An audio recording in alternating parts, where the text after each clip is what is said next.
Hi, everybody. It's Lisa at Letting My Heart Take the Lead.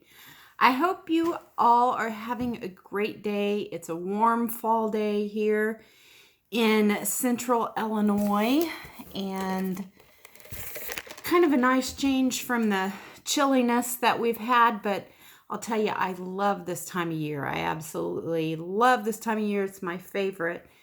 So anyway, if you're new here, welcome. I'm Lisa. This is my channel, Letting My Heart Take the Lead. I am a full-time nurse, a part-time seller on eBay, a thrifter. I am a thrifter. I'm a junker. Anything like that. I thrift to flip for a profit on eBay, and I thrift for my own home. The cheaper the better, or if it's free, it's even better. Today, I'm not showing you guys any kind of a haul video. I am showing you some vintage things, but it's not a haul video.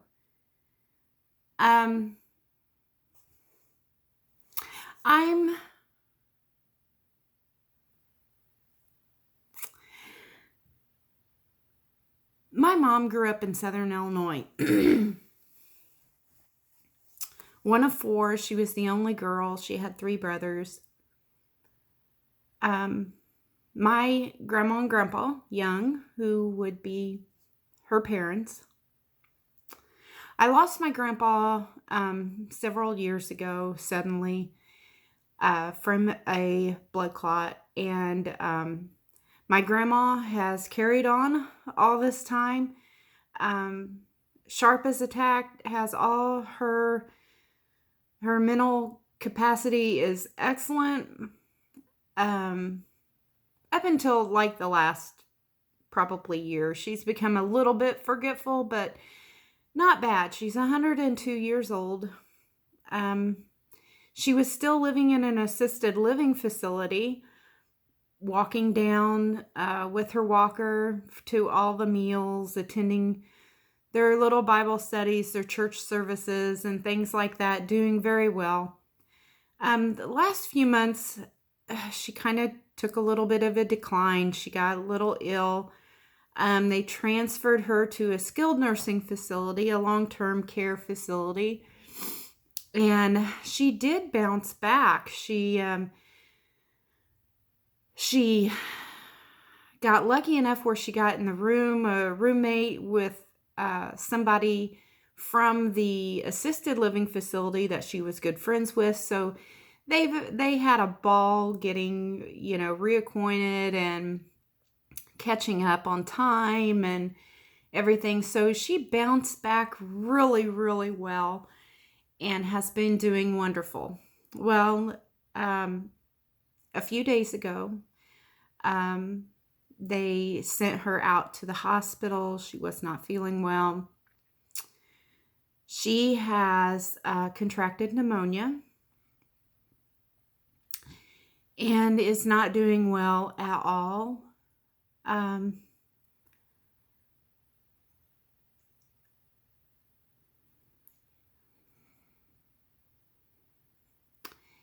Yesterday, we transferred her back to the nursing home,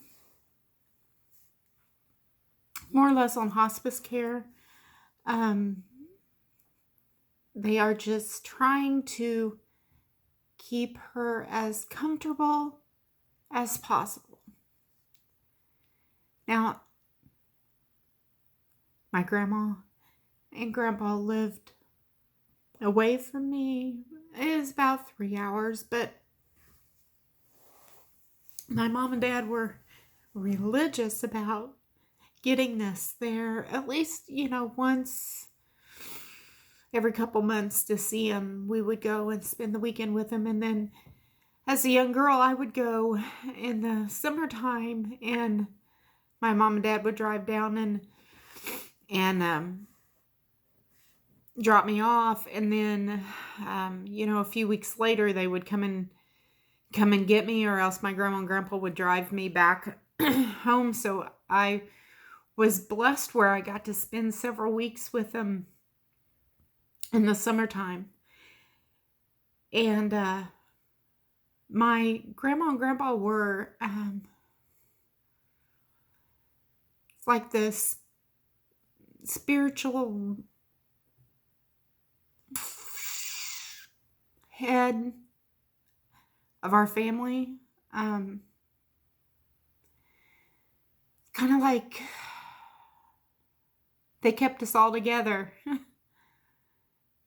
Anytime I needed guidance, they were there. I remember when I was going through my divorce, I found out after 19 years, and 3 kids, that I wasn't good enough and that I hadn't been good enough. I learned that he had a completely different family somewhere, and had numerous affairs with, and that resulted in other children. And I can remember calling my grandma and grandpa and saying, I need to come down. And the door was always open. They lived out in the country in a 2-story farmhouse, and I drove down and they were waiting. They knew they could, they would watch out the window set where they could see down the road, and they knew as soon as I crossed the railroad tracks down the road that I was coming, and they'd be waiting out on the porch. And as soon as I would get out of my car, Grandpa would say, come on, let's go to his shop. He had a wood shop. He built homes for a living. He built the one that my mom and dad lives in. And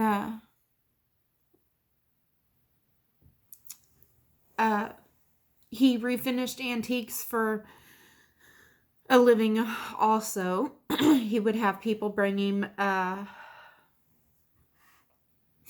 antique furniture, and he would his barn was his shop, and he would take it out and dip it in the barn and work on it in his shop.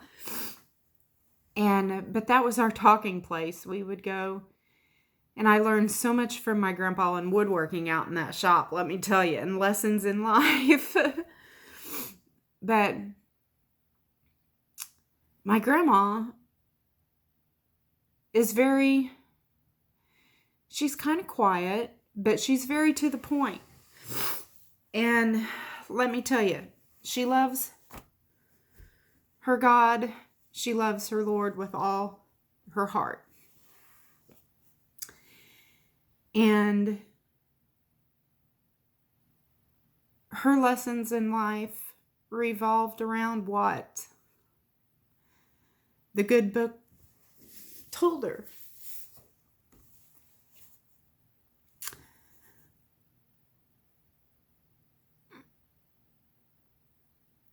I'm just struggling. I'm losing my grandma.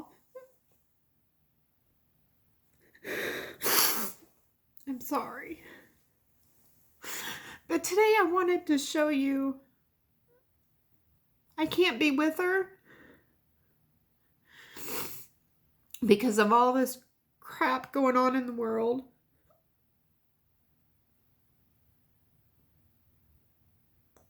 But I wanted to show you some of the special things that I have that are hers, and just kind of reflect on her today. And maybe, even though we're 3 hours apart and I can't see her,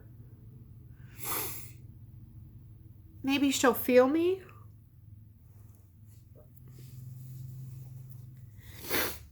and know that I'm thinking of her and that I love her so very much, and I'm so thankful for everything that she has instilled in me. My grandma was a quilter. She was a crocheter. She learned how to play the piano on her own just by ear. And she loved to sew. She loved to bake.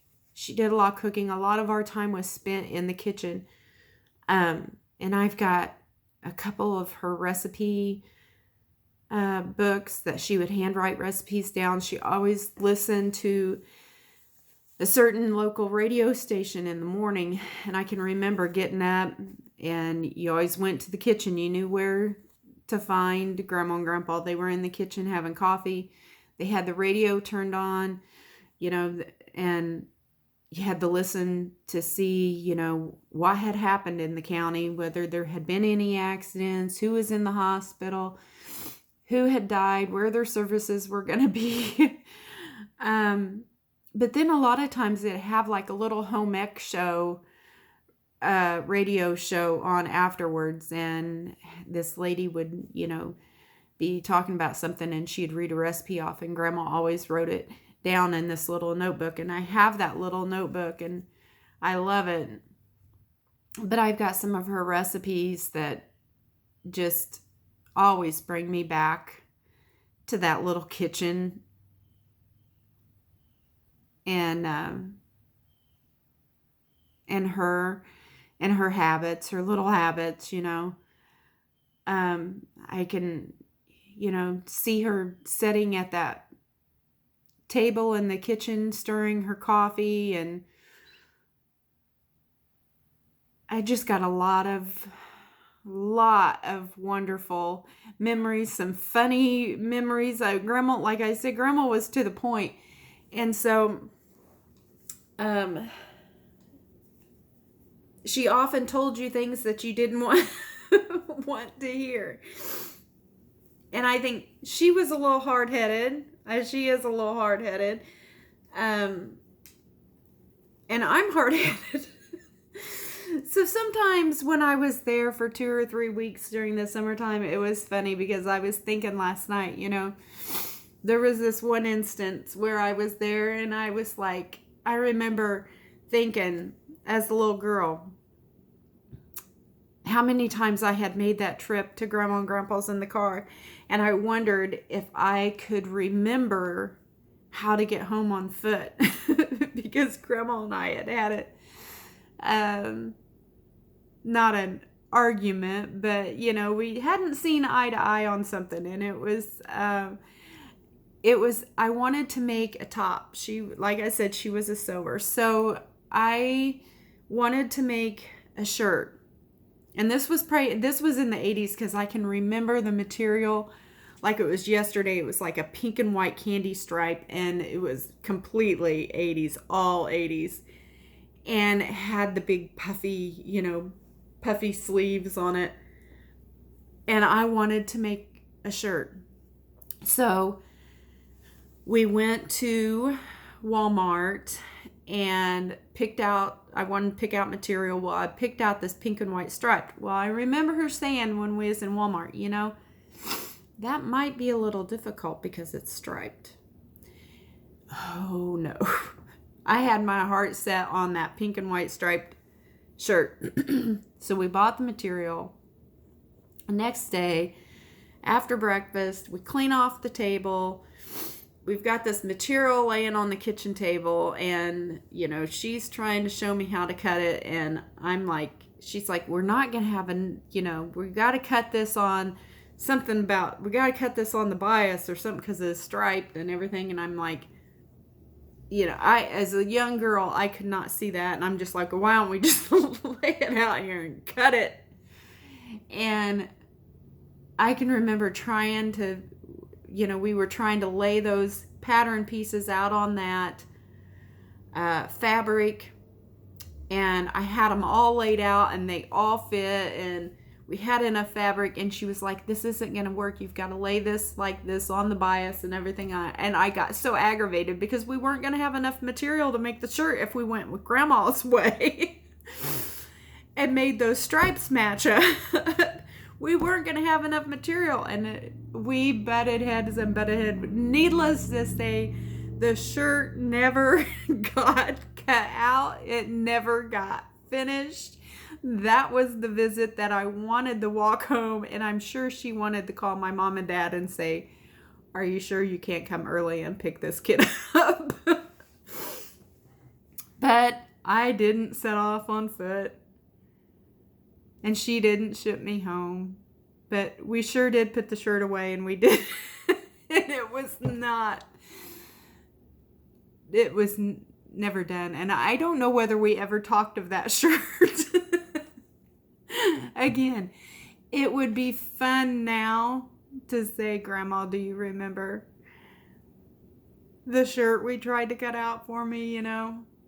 And that's what's so hard. I can't be there. I can't be there to say, Grandma, I love you and I appreciate you. I am sure I was a wild child when I was growing up. I rebelled a lot. And I have always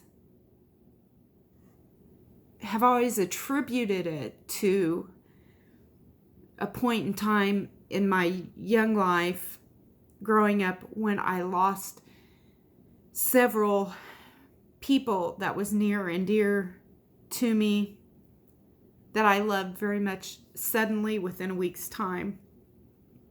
And I didn't know how to cope. I didn't know how to deal with that. So I rebelled. And I am sure that I would have never lived through my teenage years if it hadn't been for the diligent, heartfelt prayers of my grandma and my grandpa. I have memories of my grandma sitting at that kitchen table with her head bowed. And I can just imagine the list of people that she was interceding for. And she was diligent in it, day after day after day. And I'm sure that is probably the reason why I'm here today. And the reason that I've turned out to be the person that I am is because of the prayers of my grandparents and my grandma. And I can't tell her thank you for that. And I can't say, Grandma, do you remember the time when we tried to cut out the shirt? Or do you remember the time that Uncle Larry was showing me how to make manicotti in the kitchen and you got aggravated because we were messing up your kitchen? And do you remember the time that Grandpa shot the big black snake out of the tree? Or do you remember all your flowers? Do you remember, I can't say any of that. And it hurts. But I was thinking last night of all the things that I've got for my grandmas that will carry on those memories of her time in the kitchen, of just the simple woman that she was, but so loving and that loved her Lord so much. And there is comfort in that to me, that when she does go, even though that I can't be with her, I know that it's going to be a split second. And she's going to go from this world of pain and sorrow and hurt and everything, and she's going to step over that threshold. And it's instantly going to be joy because she's going to see the Lord that she has been serving all these years. And she's going to get to see Grandpa and her mom and dad. And, so there is comfort in that. But today I just wanted to show you a few things of hers that I have that is going to really bring back some and keep those memories fresh for me, that every time that I pick them up, I'm going to think of that woman that instilled so much in me, that loved me so much and cared for me. And so the first thing I'm going to start with is I've got several of her aprons. And I love these things, and I've always used them. And I was thinking last night, I thought, oh, I've got to get these put up. I'm not going to be able to use them anymore, or I'm going to tear them up.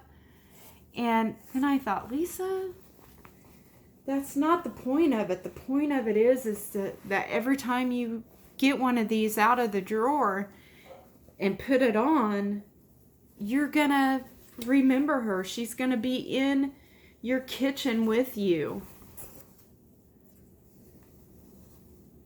And she's going to be there at your shoulder, guiding you.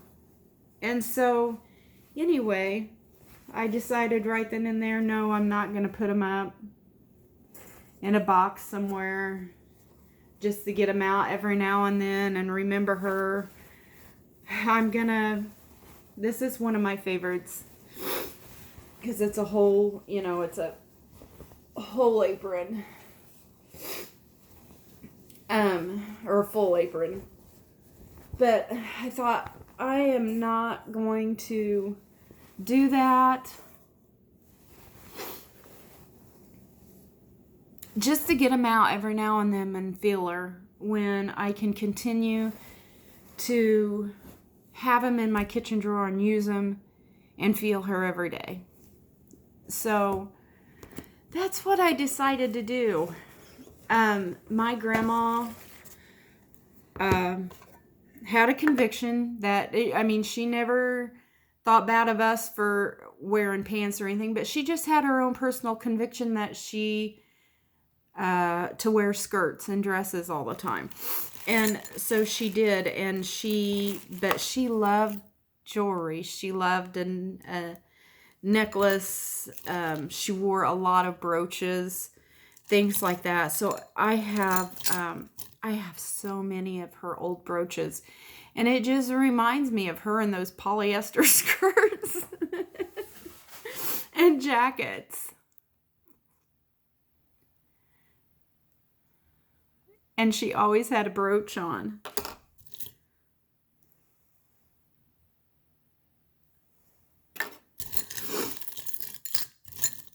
And a lot of times it would be things like this that she got from church or something.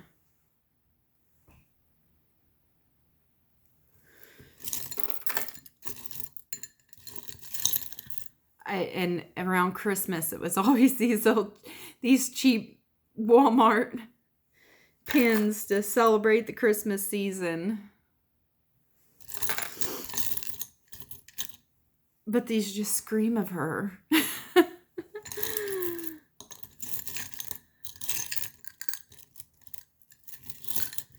She had so many. Whoops.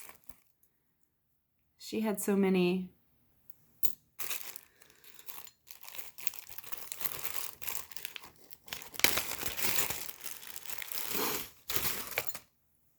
And here's the necklace that one of her kids had gotten her. I don't know whether my mom got her this or one of my uncles did, but it says mother on it. I'm sure for, Mother's Day or Christmas or something. And then she loved her powders and stuff like that. I've got this old powder container. This is glass. Here's the lid is plastic. Here's the lid. I've got all her old jewelry and stuff in there. But it's an old powder container. It's not marked on the bottom anywhere. But I've got that. And then this is something that she probably wouldn't wear, but this is so her with the Bible on it. It says, I love Jesus along the bottom. It's a scarf. It's got the cross on it. I've even got some of her old, this is maybe, you guys may think this is, I've even got some of her old combs with the picks on the end, you know. She used to style hair too. And so back in her earlier days, but I can remember her standing at the bathroom sink and picking her hair out. There was an old roller. I can remember these old clips, playing with these old clips. Hair clips of hers, but just so many memories. I've got just things that she was notorious, I'll tell you, and I didn't agree with this, but you know, this was Grandma. She was notorious about anybody that she seen in a magazine or heard of at church or seen on TV that needed money, she would send them money. And sometimes they would send her little things, letters back and stuff, you know, which, you know, she had a very giving heart. And I'm not saying that it was wrong for her to do that, by no means, because she was a giver. But you know how some of those places are. They are not honest people, and they take advantage of elderly. Here's a P for Pearl. Her name is Pearl Idell. And I remember her wearing this a lot. This little stick pin, and it's got praying hands on it. She would wear that a lot. But anyway, then, see, she'd pick things up like this at Walmart sometimes. And, you know, who knows whether she ever got to wear that or not. But let me see if I can find... I have another little trinket dish of hers that she kept jewelry in. That's absolutely adorable. And that's this little dish, and it's got like a little Scotty dog or something on the top. It's very old. But that's hers, and she would use that for a trinket dish. I've got... my grandpa has made me some furniture, and I'm going to show that one of these days, but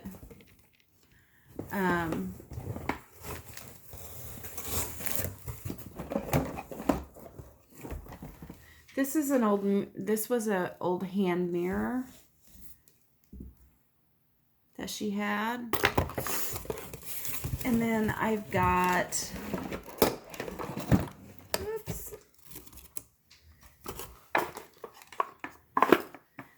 her jewelry box that she kept on her dresser, and it's full. It's full of stuff. It's musical. It's got mother pin in it. Just different